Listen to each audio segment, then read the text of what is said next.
আসসালামু আলাইকুম। পতিত স্বৈরাচার শেখ হাসিনা এখনও ভারতে অবস্থান করছেন। ভারত সরকার তাকে প্রথমে আশ্রয় দিয়েছিল এবং তখন উনি প্রধানমন্ত্রী হিসেবে বাংলাদেশে ছিলেন, বাংলাদেশ থেকে ওখানে গিয়েছেন এবং ওনার একটা কূটনৈতিক পাসপোর্ট ছিল। কূটনৈতিক পাসপোর্ট থাকার কারণে ভিসা ছাড়াই তিনি ভারতে 1.5 মাসের মতো থাকতে পারতেন।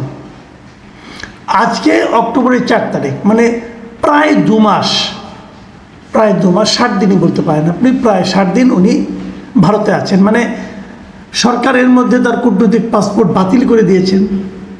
যদি কূটনৈতিক পাসপোর্ট থাকতো তবুও উনি 45 দিনের বেশি ভারতে থাকতে পারতেন না।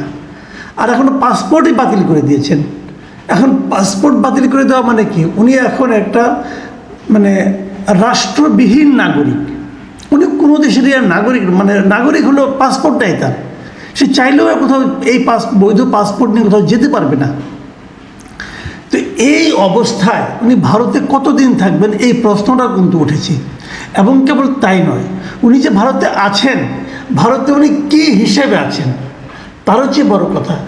ভারত তাকে কি হিসাবে তার দেশে থাকতে দিয়েছে, এই প্রশ্নটা কিন্তু উঠেছে। এই প্রশ্নটা আমাদের দিক থেকে আরও আগে ওঠা উচিত ছিল। আমাদের সরকার কেন ভারতকে এই প্রশ্নটা করেনি সেটা আমি জানি না। আমি মনে করি আমাদের পররাষ্ট্র মন্ত্রণালয় আরও আগেই এই প্রশ্নটা করতে পারত, যে তোমরা ভারত সরকার আমাদের একজন ব্যক্তি যার নামে শতাধিক মামলা আছে এই দেশে এবং হত্যা মামলা আছে, তাকে তোমরা কেন কি বিবেচনায় থাকতে দিয়েছো, অথবা যে থাকতে দিয়েছো তার স্ট্যাটাসটা কি, তাকে তোমরা কি হিসাবে আপ্যায়ন করছো? সে কি তোমাদের অতিথি, নাকি সে আমাদের দেশে একজন পলাতক ব্যক্তি, নাকি সে তোমাদের এখানে একজন অবৈধ বসবাসকারী? হিসাবটা কি? রাষ্ট্র যখন কোনো কাজ করবে তার তো একটা আইনগত দিক লাগবে। কোন আইনের বলে, কোন আইনগত বৈধতায় তোমরা তাকে থাকতে দিয়েছো? এই প্রশ্নটা আমাদের দিক থেকে ওঠাটা খুব জরুরি। আমাদের সরকার এই ধরনের প্রশ্ন তুলেছেন এমন খবর আমার জানা নাই। আমি মনে করি তোলা উচিত, কিন্তু আমরা না তুললেও যে খবরটা পাওয়া গেছে সেটা হলো, আমি এরকম একটা খবর পড়লাম আজকে দৈনিক মানব জমিনের পত্রিকায় পড়লাম। সেখানে বলা হয়েছে যে যুক্তরাষ্ট্র নাকি ভারতের কাছে জানতে চেয়েছে যে শেখ হাসিনা কীভাবে, কোন ব্যবস্থায় দিল্লিতে অবস্থান করছেন। যে প্রশ্নটা আমাদের করা উচিত ছিল সেই প্রশ্নটা যুক্তরাষ্ট্র করেছে। ভারত কি বলবে? ভারত একটা জবাব নাকি দিয়েছে, এটা আমি ওই পত্রিকাতেই পড়লাম। ভারত বলেছে যে খুব স্বল্প সময়ের মধ্যেই মধ্যপ্রাচ্যের কোনো একটি দেশে তিনি চলে যাবেন, এটা তো ভারত বলেছে। এখন এটা শোনার পর আমি ভাবতে বসলাম যে মধ্যপ্রাচ্যের কোন দেশ এই মহিলাকে নেবেন, কেন নেবেন? এটা নিলে ওই মধ্যপ্রাচ্যের ওই দেশটার কী লাভ হবে? কি আছে এই মহিলার কাছে? এই মহিলা সেই দেশকে কি দিতে পারবে? সম্মান দিতে পারবে? উনি তো এই দেশে তার এখন গণহত্যার দায়ে বিচার হবে। উনি একটা মানবাধিকার অপরাধের বিচারের জন্য একটা আদালত করেছিলেন, আইন করেছিলেন, এবং সে আইনে অনেককে বিচার করেছেন, অনেককে ফাঁসি দিয়েছেন, অনেক কিছুই করেছেন, যা ইচ্ছা তাই করেছেন। যাকে পছন্দ হয় না তাকে মেরেছেন, কোনো সমস্যা হয় নাই তার। কিন্তু ওনার একার বিরুদ্ধেই তো হাজার হাজার মানুষকে হত্যা করার অভিযোগ আছে, এবং সেগুলি সবই সত্য, সবই প্রমাণ হবে। এখন উনি তো মানুষ ছিলেন না, উনি তো একজন দানব ছিলেন। এই দানবের বিচার এই দেশের মানুষ করবে, কিন্তু প্রশ্ন হলো সেই দানবকে মধ্যপ্রাচ্যের কোন দেশ আশ্রয় দেবে যদি ভারত না দেয়? ভারত যুক্তরাষ্ট্রকে এই বলে বুঝ দিয়েছে যে আমরা ওনাকে খুব শিগগিরই এখান থেকে বের করে দেব। বের করে আপনি দেবেনটা কোথায়? সমস্যাটা হলো এই লোকটাকে, এই মহিলাকে কে গ্রহণ করবে? এই নাপাক বস্তুকে কে গ্রহণ করবে? যে গ্রহণ করবে সেই তো নাপাক হয়ে যাবে।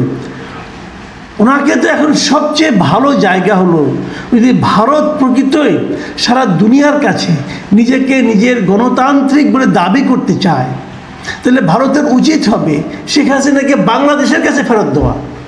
আমার যেটা ধারণা, বাংলাদেশ এখানে একটা খেলা খেলছে।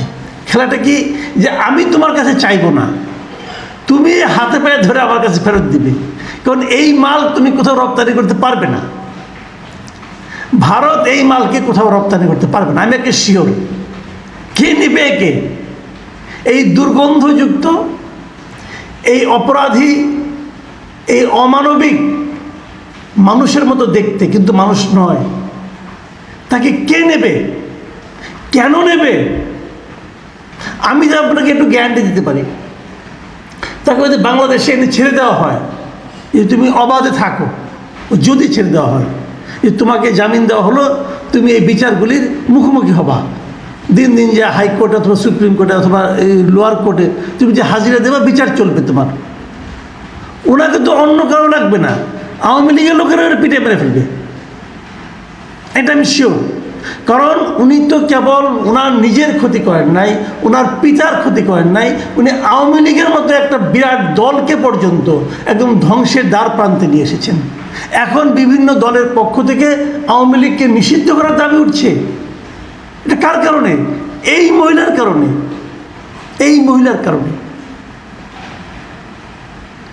এরকম দানবীয় মহিলাকে কেউ সহ্য করবে না।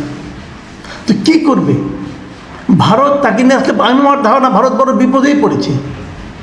অনেকে বলে ভারত তাকে রক্ষা করবে। কেন রক্ষা করবে? ভারতের কী লাভ তার কাছ থেকে? সে কি বাংলাদেশে আসতে পারবে? ভারত যদি ঠেলেও পাঠায় তাও সে বাংলাদেশে আসতে পারবে? সে এসে আওয়ামী লীগের ক্ষমতা নিতে পারবে?